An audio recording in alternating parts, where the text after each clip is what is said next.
I was promised fireworks, and so far, there have been some, but they've been very one-sided. They've been very flame-colored, because HeroesHearth Esports, especially in the last game, have come in swinging. Sub or no, Talking Trees fitting in very well. They're at the top of that cheer list, and I guarantee there's probably some people in chat spamming their support after those few games, because it has been pretty dominant. And again, I think game number 1, maybe a little bit more draft, but game number 2 was definitely execution, and HeroesHearth showing they are the complete team right now. Yes, HeroesHearth have shown that globals are not going to work for them. Team Freedom can't expect the same kind of strategies versus simplicity to work versus HeroesHearth Esports, so now would be the point of adaptation. For Team Freedom, it's a long road toward winning this series. It is the reverse sweep that everyone fears, but everyone, you know, it's possible. Tempo Storm did it against all odds versus Ballistics at the mid-season brawl, but here it seems like, I don't know what's going to work versus a HeroesHearth. The soft control on that secondary tank role was one of the biggest issues that I had in the part 2 for Team Freedom. So far we've seen Dahaka and Thrall. Both of them lack any type of sustainable control on the front line the same way a Blaze does. And I think that right now, especially with the ETC, the stage dive ETC, it seems like they're missing a lot of control on the front line. So as much as things looked more well-rounded yesterday, it looks like they're back to their old ways this time. And I'm trying to figure out why there was no mosh pit. I understand the stage dive, I understand the global control, but as you said, going into a Malfurion, the roots going down, things of that nature, you are a prime target. That is a bullseye on the ground. That is not a, I'm coming to hurt you. That is a, please kill me target. That's very different. Very different. Those are two very different things. Let's see where we're going to go, because this might determine what kind of ETC we get. But I agree with you. Even the Jaina, too. Malfurion with the roots. Jaina with her burst. The bullseye is there for that, too. We're going to be going to Tomb of the Spider Queen for the next game. My guess would be that this is a HeroesHearth choice. It has been a HeroesHearth choice, which means that Team Freedom are making those adjustments necessary to try to start that reverse sweep. They're going to go back to first pick. The problem is, Jay, how you talked about wanting that Blaze. HeroesHearth doesn't give Blaze, from what we've seen. When they're in the second pick position, they ban it. In the first pick, they want it. And I think that if it's not going to be available, then find another hero on the front line that's going to give you more control. Garrosh, it's an acceptable option for Volskaya, but we've seen some of the flaws of Garrosh exposed, especially since mid-season brawl. Do you have to prioritize a high Johanna? Maybe. You need something on that front line, and I think now is going to be a time that with the second pick slot you have to consider. Jaina is a high priority for HeroesHearth. When that's been banned away from them, they've struggled on this battleground to find that secondary option. Gul'dan doesn't give them the same pop, but mixing Talking Trees, maybe he's got something a little bit different. So if you're going to play around that, I think you need more control if you're Team Freedom. One thing that I do think we're seeing for Freedom is that the adjustments to new roles is something that HeroesHearth is punishing a little bit. And that's with that solo lane. Having Yoda play things like Dahaka, which seems to be a comfort and is an old comfort, but also seeing him go back to the Phoenix. We didn't see him play Blaze at all yesterday. When the Blaze was chosen the one game, it was Nasmus. So this might also be a reason why we're seeing some of the focus on the solo lane from HeroesHearth that we have seen. Blaze first banned from HeroesHearth of game 1, and then Dahaka last game. Well, we're going to find out what that strategy is. Again, you can expect the denial on the Blaze. Unless you're willing to first commit to that Jaina, I think that HeroesHearth at this point in the game will be working. Team Freedom's actually just going to ban out Blaze themselves, force HeroesHearth to ban out something different, whether it's the mouth that comes in here, maybe they have a priority on that solo lane. It's very different. That's interesting, because I feel like they would have been expecting that Blaze ban, given how game 1 went when HeroesHearth was in that position. It's almost like you're like, do you want to ban something else? But maybe that was more so to the map, Volskaya Foundry, trying to survive over the control points. We'll see what HeroesHearth wants to ban here, though. Gilly, the master drafter, already figuring it out in 2 games. Team Freedom still trying to figure out what their strategy is going to be. HeroesHearth, again, they were probably expecting to ban the Blaze here, and now it's, are you willing to give up the Malfurion? Genji, Tracer, those nature heroes are going to be here, because if you do pick the Tracer, HeroesHearth, it's going to be Jaina, potentially the Tracer, maybe with this setup. You know the Tassadar should be available, so it's something that does work well on this battleground, something that you're comfortable with playing, that you don't have a whole lot there. They're going to ban the Tracer. Now Team Freedom, see how they start this off. HeroesHearth, by the way, has generally gone for a Jaina Malf rotation when they do like it.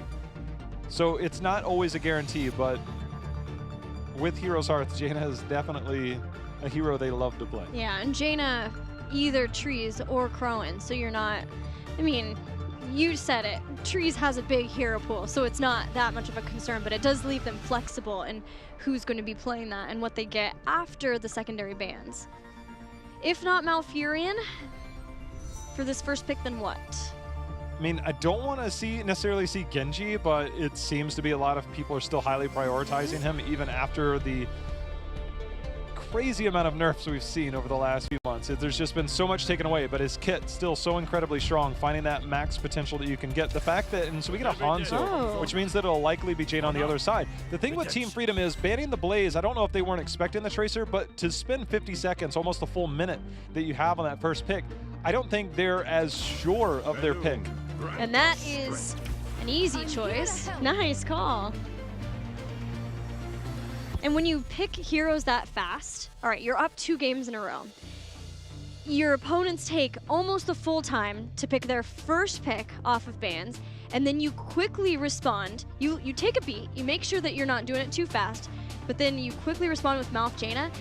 That it's a call out. It is also a bit mentally taxing to Team Freedom that your opponents are up 2 games, it's their map pick, and they're that sure of themselves. Well, Deckard has been high priority, but is it high enough here? We know Collusion likes to play the Kharazim, but also I think down the road, this has to be an opportunity where you might take Tassadar yourself for that armor at his level 4 to deal with the burst style damage of Jaina, or potentially get an Uther in the later part of the draft to, again, supply armor to deal with that burst style. And I think that if you're going to go this, we've seen a Hanzo Tassadar pairing work back in the day. Obviously, this is slightly different. This is the Stitches, and there's going to be the Tassadar. Okay.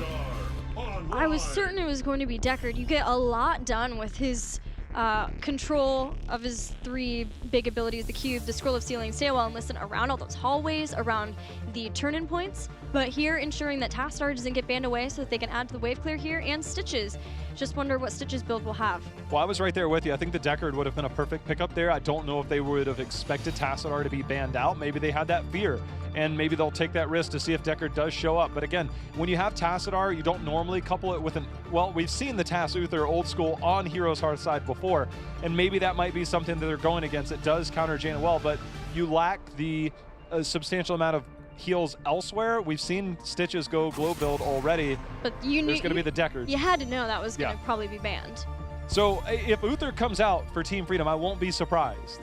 It's just a matter of you now have to have heroes that can take care of themselves. Stitches, for better or worse, can, because he can press E on a hero, get that. Don't have to worry about being tossed in now. And then, of course, could get amplified healing, could get the extra healing or the extra health from the globes. A lot of different choices for Heroes Hearth in what tank they get. If they are wanting to make sure that they have some sort of escape for hooks. We've seen some Ishbu Muradin. Johanna is still up. It's Tomb of the Spider Queen. Enough said, should be a good choice there. Also grouping up for Jaina with the Condemn and all of the Jaina damage and the roots there. If they want something a little more kill centered, Diablo is still up again. That's what I was thinking. And it's Ishbu. Yeah, that's the thing, is the reason you ban Garrosh is because, again, Stitches doesn't have an easy way of getting back. Diablo can flip Stitches over, toss him back in. Featured Bio obviously would be an option post level 10, but you have the option. Johanna, Diablo do seem likely. We'll see if Heroes Hearth does have anything else in mind. Genji, I think, comes to mind here again because the 2 squishy targets in Hanzo and Tassadar. But I think now Uther now becomes a priority for Team Freedom. You can get the stun onto the Genji, save a target, try and diminish what you can get from or get out of that Genji on the other side.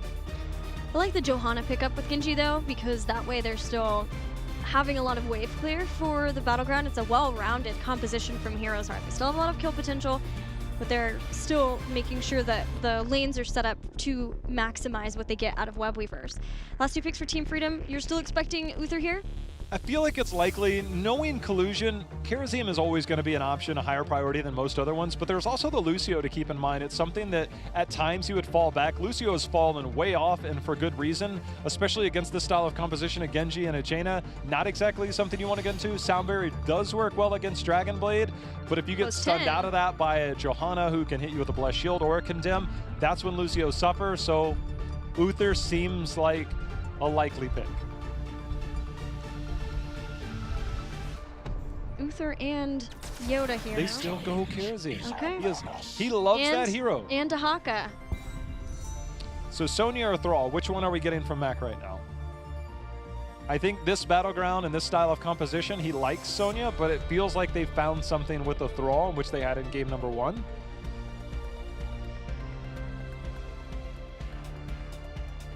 Just thinking for any other targets. Malthael is a lot squishier, but there's some beefy frontliners in Stitches and Dahaka.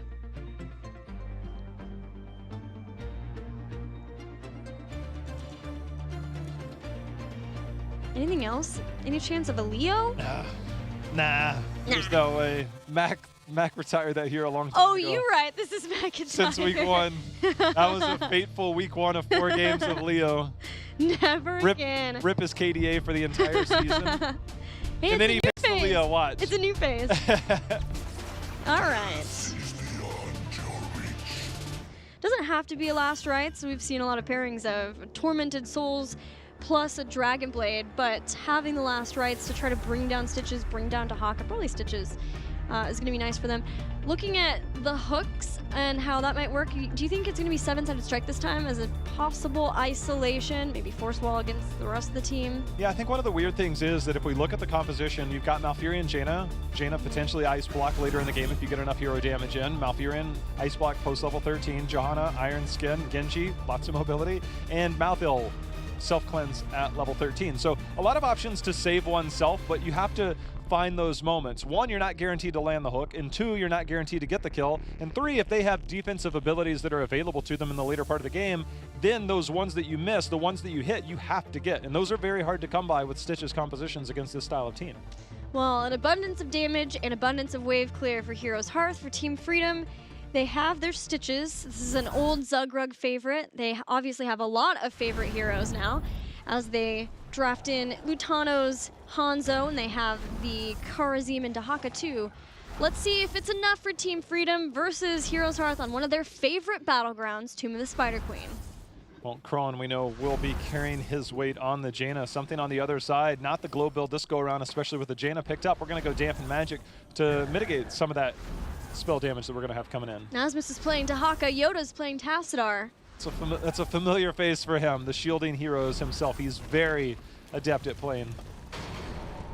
It does feel like we are witnessing Team Freedom in the midst of those changes that are taking place, and no doubt we will see the end of eventually, but because we're still seeing this in progress change, it does make it harder for us to predict, but more fluid for them too. Well, I think the thing about it is that we've seen teams that try and remain flexible in that.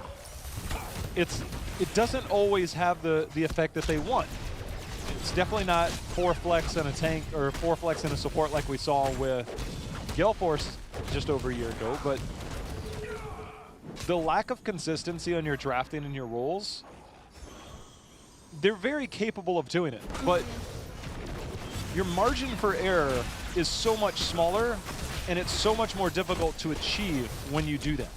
Yeah, it's hard for you to refine, to get those little intricacies of having your own hero pool within your specified role. But we won't count out Team Freedom just yet. I do like what Heroes Hearth did.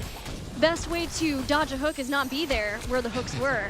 And so what we saw was them start off with a 2-1-2, clearing out top, and then keeping Genji Malthael on the bottom, and then rotating against Team Freedom. So they really only have to worry about when they're going back and forth, and they're making very safe, very cautious rotations. Crowan, though. He has no support available there, and that's going to be first blood. That's a very good sign for Team Freedom to get that hook. And it's one of the things that will be a little bit troubling later on in the game is if you are there as a full 4-man with Heroes Hearth, the hard part is that Hanzo does have damage, but if it's in the middle of the lane, scatter arrow's hard to hit. You can get quite a bit of damage out from that. Tassadar, not a ton of damage, but it requires your support to move forward with Iron Fist to help confirm those kills. And when you have a Johanna on the other side, getting those blinds in can be the difference between a save and a kill. There was no extra support and no extra bodies there, so Jaina did fall.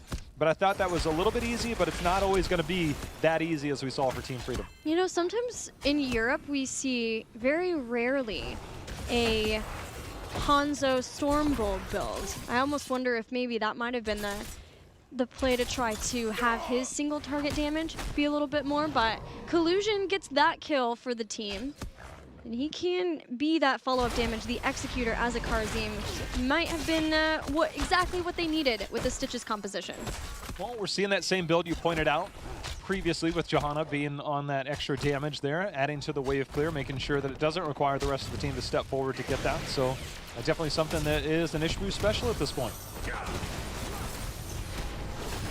Ishbu steps forward.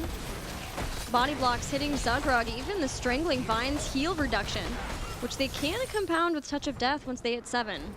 McIntyre was doing a very good job with those body blocks. I mean, that's one of the most fun things to do, IMO with Malthael, is just keep Wraith striking, keep getting in their face, keep body blocking. And that is a problem for Stitches, that there isn't a Lucio, like you said, as a way of giving him movement speed, but there is a Karazim. He can try to help Stitches get out of those situations.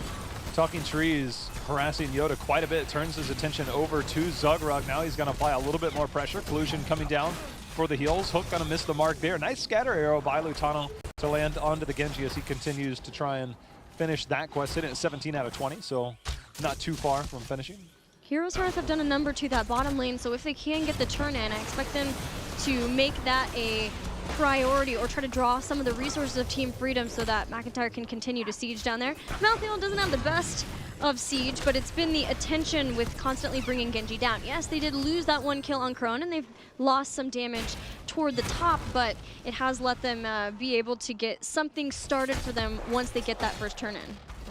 Nasmus, he's going to go ahead and Brush Stalker up and try and get the turn in. 47 gems, he's got 27 of those. Not enough for a turn in yet. Lutano got to get to safety. He's going to get a little bit of support from Collusion to make sure he stays alive, so keeping him fresh there. Dahaka now in that top lane. 7 gems short is Team Freedom. Still enough for both sides. We'll see if HeroesHearth can get a turn in of their own as we see Johanna moving to that top while we got a lot of action going on down here, seeing if they can follow up and get any kills. Yeah, tri-lane in the bottom, but none of them being the primary gem holders for HeroesHearth Esports. If that's Johanna, that's a tricky situation since Johanna is also one of the best zoners away. It seems like HeroesHearth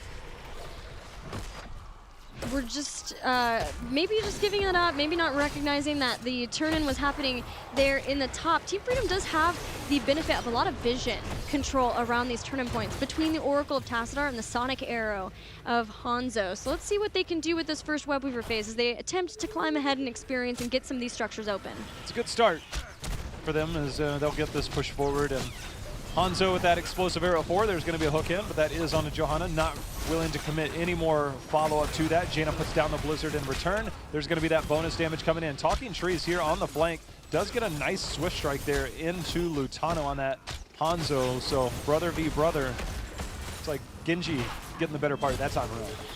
A lot of focus on kills means not as much focus on the Web Weavers, and with quick clear that HeroesHearth has, everything but top's been dealt with. So this is the last place of siege for Team Freedom. HeroesHearth coming in hot, hoping to zone away Team Freedom from getting anything else done, any more damage, though this well is like to go down. Nothing more gained, so HeroesHearth have some time to get their own Web Weaver turn in. They are right there with experience in with Team Freedom. Now, one of the things I like there from HeroesHearth was the positioning between Ishbu and Talking Trees, making sure that they found themselves in between their assassins and the hook target there, making sure that if anybody gets hooked, it's the one with the unstoppable and the ones with the mobility. There's going to be a hook onto Ishbu. Again, he does not mind that. Scatter arrow is going to hit, put a little bit of damage in. BBJ coming in for support. Experience not that different now. It's the Roots just going to miss out there after the condemn. Ishbu has 49 gems. I don't know if I've ever seen somebody have so much percentage-wise of the team's gems. It is hard to get the turn in, but McIntyre in the bottom, hoping to get these gems, and this lets someone else be the turn in so that Ishbu doesn't have to worry about it. That's going to be Crone. Crone gets his gems in. Heroic's almost here for Team Freedom, but if HeroesHearth plays this right, they're going to get heroic abilities, and then Ishbu, off the back of this turn in phase, might finally be able to drop off those so many gems. Gil, if today was your first day watching HGC and you saw Talking Trees on HeroesHearth, you would never know he's the stuff. He is doing the little things. Yeah. It's not like he's just coming in looking for an opportunity to get a kill. He's done the disrupting of rotations on that Thrall on a couple maps ago, disrupting the rotation up to that top lane, denying XP, finding ways, but we've got a breakout fight here. There's going to be Twilight Dream used, Stitches running away, somehow lives. Crowan with the snipe. Through the wall! The Dragon's Arrow follow-up. Collusion wants to go in and get this kill, and he gets it a 1-for-1. And Collusion showing why he prefers this aggressive support. Collusion. Love that. Without the level 7 talent, probably not as easy. But Collusion making the plays, getting the double dash in and then the dash out. Very well played there. That was that Pierce, and that was so cool. Jaina getting that kill, Collusion going back in, but off the back of this whole time has been web weavers for Heroes Hearth. And it was Crowan who went down. Crowan had not that many gems on him because he had turned in. What we're seeing from Team Freedom, though, Gorge, 7-sided strike. So it is the isolation style composition this time around. It's a heavy commitment, and there's not going to be a whole lot of targets on there. Malthael going to be one of them, but we'll see. Nice dodge there using that right strike. This is pre-inevitable end, and he's still fine. Ishbu's going to start this channel. Sonic Arrow sees it. Water Elemental there, along with the rest of Heroes Hearth to zone. Good feeling for Heroes Hearth, getting rid of all of those gems from Ishbu and a second web weaver phase. This is the point to start climbing ahead in this game 3, looking toward a victory in this series. They do have to be careful about their positioning before this lands. Again, that hook gorge combo, that's why you see Zugrug just kind of hiding just behind the wall. He wants to get you right there, but now didn't find an opportunity. Will force the rotation out as we see. There's going to be the hook. Iron Skin used. I don't think that was going to land, but hold on a second. Up at the top there, Talking Trees, Lutano. Brother v brother. Hanzo's like, Hanzo's revenge. Revenge was gained. And no Genji for a little while now. Genji taking X-Strike this time, Blessed Shield. Roots are underneath this. He's gonna gorge Malthael in an attempt to get away from the body blocks, but this is gonna be chasing him down. Last Right's used, but the shielding is there. He is just fine. That's the one thing. 7-sided strike means no palm, but that shield is going to be enough to keep him alive. Water Elemental out again here.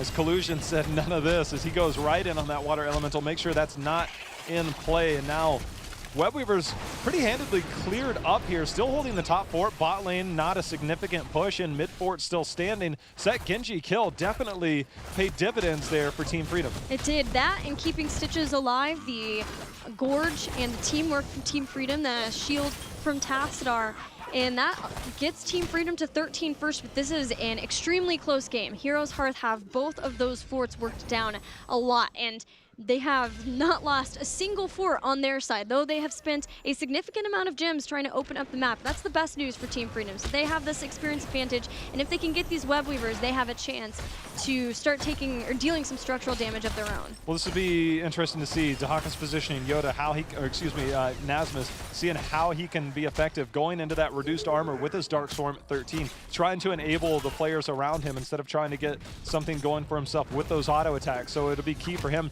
to be in the target, be in and try and get that bonus damage, even if it's a hook gorge target, finding ways to take advantage of that to see if you can boost up and get those kills that are going to be desperately needed, because Heroes Hearth, despite being down 3-1, you know they've got the firepower. They've had the setup so far, just Stitches, pretty beefy right now. Yeah, the thing about these hook gorge isolation combos is getting the first kill is usually guaranteed, or you can get the first kill. It's what can you do past that? How much damage do you take past that? Can you get any further kills? And that's the nice thing about having Dahaka along with that. Yes, it does put a lot on the shoulders of Hanzo and Karazim to get that damage in, that single target damage, but what it does do is sets up for the next kill. So Nasmus can be looking for that with his drags, his isolation, and slowing down too, and the team can rotate in to get that further kill after the first one with the Gorge. One thing that has been a theme for Talking Trees on this Genji is going the Shingun, which if you hit all 3 shurikens, you do bonus damage. It makes it more sense against a Phoenix and things of that nature, because if you swift strike in and then get that burst damage on a big target, it's there. You don't necessarily have the same amount of big targets. We've got a Gorge Bless Shield going to be used. Jaina's going to be in there. Nice block, though. That block by Ishbu to eat that Dragon Arrow saved Jaina, but only momentarily. Talking Trees trying to come in. Last Rights is there. That's going to be a trade-off in kills, but now Heroes are starting to fall. 2 members down. There's going to be the self-cleanse, the scatter arrow, not enough for the kill. Talking Trees looking for more, unable to get it. But that play by Ishbu, despite the loss, him using that Iron Skin, walking forward, wearing that Dragon's Arrow to keep Jaina alive at least a moment longer. Snap plays like that are cool to watch. Just, you know, 2 people still died. Not just that, Blessed Shield to stop Stitches in his track after getting the Gorge, because Jaina doesn't have improved Ice Block yet. She's over halfway there in the damage, but she doesn't have it yet, and she would have been a prime target because with X-Strike, Inevitable in, and the Wraith Strike there, those are not exactly easy targets to get the kill. So that was best case scenario, but it went to worst case scenario because Stitches just couldn't move, even with the body blocks there too. But Team Freedom found a way, and with that, a Web Weaver set. And unfortunately, they get nothing done in the mid with that, but they have Dahaka up in the top. Let's see if they can make a difference, because they have 16 advantage. Yeah, and I think this is a good moment for them. It's getting them real estate on the map, and these Web Weavers, as they approach the structures, will get them a little bit down here, but Team Freedom, they have enough for another turn-in after this expires. So if they get these pushed up enough, they have an opportunity to potentially get that turn-in. We saw Team Freedom defend against HeroesHearth trying to do the exact same thing. So see if that can be accomplished as bottom and mid are now cleaned up. Top, the remnants are going to be there. Going to get a little bit more structure damage here for Team Freedom. 10 seconds out till we get that turn-in now. See if Team Freedom can get another one going. Top and mid pushed out, Dahaka working on bottom so they can get more of these forts down if they get those gems in this time, but especially having the vision control. Drac hits McIntyre, and a hook talking trees. Collusion in the top, starting to turn in the gems that he has. Tassadar now with Psionic Echo. There's going to be a drag onto the water. Elemental buying time. Zuggerug zoned out by the roots. McIntyre trying to get the turn in. Nice disrupt there as Lutano throws out that Sonic Arrow, getting the interrupt again. Ishbu trying to zone out. They just need 12 on the side of HeroesHearth, trying to gain control. Team Freedom is having none of it. Iron Skin, but it wasn't enough. Ishbu didn't feel comfortable enough to actually stop the turn, and Iron Skin was used, and this is a good target now. They're going to try to get the blow up here. Look for the 7-sided strike to follow up. Talking Trees dashes in with the deep leg and is met with an isolation, but what it does do is keep Ishbu alive. Crowan, however, he's running for his life. The hook, nice ice block wow. there. He's going to dodge that, and that is going to be the thing that we talked about the most. Ishbu, however, that was 14 gems, I believe, maybe a little bit more that were lost. Lutano, see if he can land a scatter arrow here off the wall, trying to snipe somebody, unable to do so. Talking Trees, however, did not like the way that that felt, and that could have gone so much worse. Inevitable in. And the spray as you do it. Cool guys don't look at explosions, Gilly, but they spray on their way out. The scatter arrow sprayed everywhere, taking some of HeroesHearth health bars with it. So many really cool individual plays in that last fight. I thought that the isolation hitting Genji was awesome. He swift struck in, I thought maybe to his demise, to try to wear some of the damage with the 7-sided strike, knowing that that was going to be the target. There was no Iron Skin there for HeroesHearth, for Ishbu, but then being able to both get out of there initially, the ice block and these inevitable ends. Pull the hook. My favorite was the double dash from Collusion for the movement speed that he picked up at 13 on his dash to get Stitches a little bit further away. That was cool. He's like dash, few seconds, dash. But either way, we've got Web Weavers pushing in top, still sitting about 50% health. Team Freedom with a level lead, stretching to a level and a half as these structures start to fall. Mid has been dealt with. Bottom has nothing but a fort to go through. Stitch is going to miss the hook there, so now that's going to force Team Freedom to back away. No hook. No way to re-engage, and for Team Freedom starting to stretch their lead just a little bit. And HeroesHearth, remember, they lost a lot of gems in that engagement, only sitting on 9 currently. We'll pick up a few more at the tail end of this. They still needed 12 to get the turn in. Actually, Mouthdale has 20 plus, so that is going to be enough for turn in if they can get it. Well, the hooks or the gorges no longer can be controlled as easily because cleansing touch is here, but Stitches can take a lot of damage in the process with what we're seeing because Northern Exposure is a possibility for Jaina. 7-sided strike just before Collusion goes down. Now he falls with a Twilight Dream going off. Malfurion dies too. It's a support versus support trade. McIntyre puts the last rights, but falls in the meantime. Nasmus is doing work. Lutano trying to get the trade. The agility over. Agility versus agility, but there's going to be a shield there. Scatter Arrow as well as a Psy Storm is going to go down, and that's 4 members. Ishbu, he's trying to make it out alive. I don't think he's going to be long for this world. See if he's got the Iron Skin. Actually, I feel Nasmus probably could have got a little bit of momentum out of that brush movement speed. Instead, the chase is going to continue here. Again, I would caution that Ishbu probably should have died sooner. That's one of those situations where nobody wants to die, but when 4 of your members are dead, now you look at the death timers, 10 seconds on Mouth, 15 on Mouthdale. 20 seconds on Genji, but 40 seconds still left on Johanna. Yeah, it's a hard situation because your opponents have just hit 20. They don't have gems enough for a turn-in, but a boss is up. Maybe the thought process is, well, if they're chasing me, they're not taking out a keep. We're going to take another look in the process. And hear me, too. Yes. Yeah, you know, when Collusion went down here, you kind of worried how that would go, but the Dragon Arrow that you could see that was hit by Lutano just kind of set everything up. BBJ came in for the Twilight Dream. He himself exploded as he did it. But that was a killer team fight for Team Freedom. And that might have been enough to net them their first win in the series. It's looking more and more like it. No 20 for HeroesHearth Esports as Freedom don't have Web Weavers yet, but can get it potentially from this push if they don't in the game right here, right now. It all comes down to if they can get the right kills. Iron Skin used. Nasmus was looking for that drag. Yeah, Boss goes forward. All the damage has to be focused on here. Ishbu getting the isolation target. 7-sided used. Blessed Shield was used defensively. Shield starting to fall here on the side of HeroesHearth. Team Freedom, they're looking to end this game, Gilly. And Storm Shield's going to help them out with that phenomenally as they continue to bring down the core. They're sitting at 50% and going down further. Team Freedom take the first win in this series, and it could not have come at a better time considering the fact that they are down 2 games. Yeah, it seemed like HeroesHearth just had complete control over the first few games, but Team Freedom finally fighting back here, and it just seemed like a much better option there. But Lutano, that was a standout game on that Hanzo, and I guarantee you, Crowan sitting on the other side like, look, I like Jaina, I'm probably still going to pick Jaina, but if Jaina's not available, maybe I go back to Hanzo. Look at those damage numbers. I mean, that was why he put that team there. He's like, look, just let me work. And Stitches and Dahaka were able to hold that front line. But Collusion on the Karazim, you can't even question it anymore. It's just, that's what he does. He plays Karazim, and when you start to get to the later game with 13 and 16, we saw a lot of plays being made. Obviously fell at the beginning of that fight, but it seems like that's just the style they like to play. Yeah, and the synergy between him and Zugrug, maybe not working out initially for the hooks because he doesn't have the immediate follow-up crowd control, the hard crowd control of something like a Malfurion or an Uther.